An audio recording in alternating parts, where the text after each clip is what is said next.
Hello everyone, welcome to this video. In this video, I'd like to talk to you about Dream Games, Turkey's latest unicorn. Not just latest unicorn, but also Turkey's fastest unicorn, as it became a unicorn in about 2 years only. So if you think about how difficult it is to become a unicorn as a business, you have to become $1 billion of value without being listed on the stock exchange. So you have to be of private ownership, you have to find your investors privately, so you cannot use the stock market to have the whole world basically invest on your business. No. And so in such an environment, getting a $1 billion valuation, that's quite a success. And being able to get that valuation in about 2 years, that's even more remarkable, I think. In Turkey, there have been other unicorns as well. Peak Games was the first one. Getir was the second one. Trendyol is also a unicorn already. Hepsi Burada only recently got on the Nasdaq, but shortly before that, it was also kind of above the $1 billion mark. So there have been other businesses, privately owned, but still more than $1 billion of value. But Dream Games is the company that achieved this the fastest. And not only that, also if you look in terms of the funding it got. So companies get funding, of course, to grow. You can have initial funding to help set up your business. Then you can have one to help your company position, which often calls a Series A funding. And then you can have a funding that's going to help you scale, which we call a Series B funding.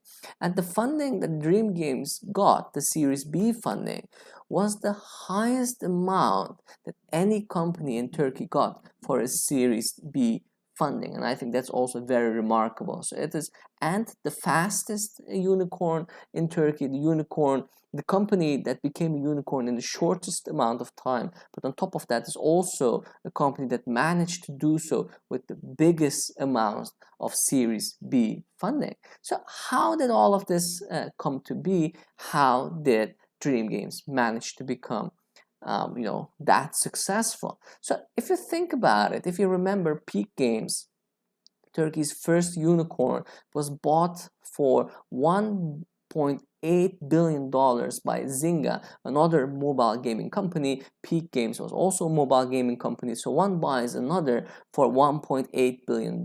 And with that, of course, it is not anymore of Turkish control. It also lost, of course, the unicorn status because control went to Zynga. But all those things aside, it was a massive achievement, within the borders of Turkey. And so what happened is that some of the workers of Peak Games left the company and they founded the new business. I think you can guess the name of this new business.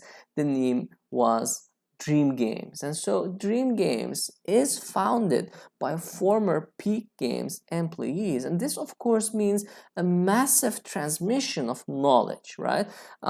Knowledge heavily invested in Peak Games, of course, gets transmitted to this newly found mobile gaming company called Dream Games. And so this automatically also means that you have a very strong team, right? A very strong founding team that on top of that is able to seize some of the opportunities around. Firstly, the pandemic, of course, massive opportunity. People are at home or at least isolated, but they still have to kill time. So what do? They pull out their mobile device and start playing, right? And this is, of course, one of the opportunities that Dream Games seized quite well. And on top of that, Turkey as a market is very interesting because a lot of people play games, and a lot of people also prefer to play games on the phone if they don't have the means to buy a good computer to play good games on the computer, or similarly so for the console. Those kind of investments are much more, but if the game is light and if you can play it on your phone, then why not? And this is one of the opportunities that Dream Games also tapped into. But also, if you look at things from the perspective of human capital, Turkey has grown massive human capital in terms of mobile gaming in general, within its borders. And this also, of course, means that if you want to grow, you have the human capital to grow within mobile gaming in specific, but gaming also more generally so. So also, of course, the success of Peak Games helps dream games, because if you are a country where mobile gaming has already proven to be successful, if there's already trust for companies in this industry, that means that the second, the third, the fourth company also becomes much more interesting and lucrative and more appealing to invest in, right? And so Peak Games' success made it easier for investors to trust the next big thing in mobile gaming within Turkey, and that happened to be dream games. So another thing that dream games benefited from is the dynamics of the mobile gaming industry. So if you think about mobile gaming, it is an industry where it is very difficult to hold on. Hold on to what? Hold on to your performance, because you have to all the time improve your game. You have all the time make sure that people have the interest, passion, the willingness to keep on playing your game. And then there's of course also the marketing side of things that has to appeal to people emotionally. This is the case for many products, of course, but especially so to mobile gaming, because the bar, the threat of entry here is of course much higher than in many other industries. The boundary is much lower. It's much more easier to enter the industry, and with that, the threat of companies entering the industry is also much higher. It takes less of an investment to come up with a mobile gaming company. It takes also much less of a pains to get your product all around there, because you can put it on a Play Store, Google Play Store, the App Store. You can put your game on there, and suddenly it's all across the globe, and everybody can see your game alongside other games. And so this threat, Dream Games has massively seized. It saw this opportunity. Some other companies slacking off, were not able to cling on to their success, were not able to energize players, keep them interested, keep them wanting to play people, the players I'm talking about. And so in such an environment, Dream Games seized the opportunity, came with a game that appealed to people, released this internationally, got fame for this, and at that point, of course, investors also see what's going on and get interested. And so as we're talking about investors, let's talk a bit about how this process of investing happened to be. So in November 2020, Dream Games got its first investment, about $7.5 million it got. And this was an initial investment that you would know was going to help the company to further develop the game, fine-tune it, position the game basically. Shortly after that, in February 2021, the company got another investment of about $50 million. This, I think we can call a Series A investment. And this Series A investment was really there to help put dots on the I, if you wish, as we call it in the Netherlands, to really finalize the game and make sure that it could get out there to be played and to start generating income. And only shortly after this investment, the game hit the market. As we are currently speaking, so this video I shot in July 2021, the company went out there for yet another investment round, and that's also when it hits the unicorn status basically, because after November 2021, now we're talking July 2021, the company went out there for yet another investment round of $155 million. This is the money it got, and it got this with a valuation of $1 billion, and with that the unicorn status became official. So why is the question, right? So why did it get this unicorn status? Why did it get the $155 million?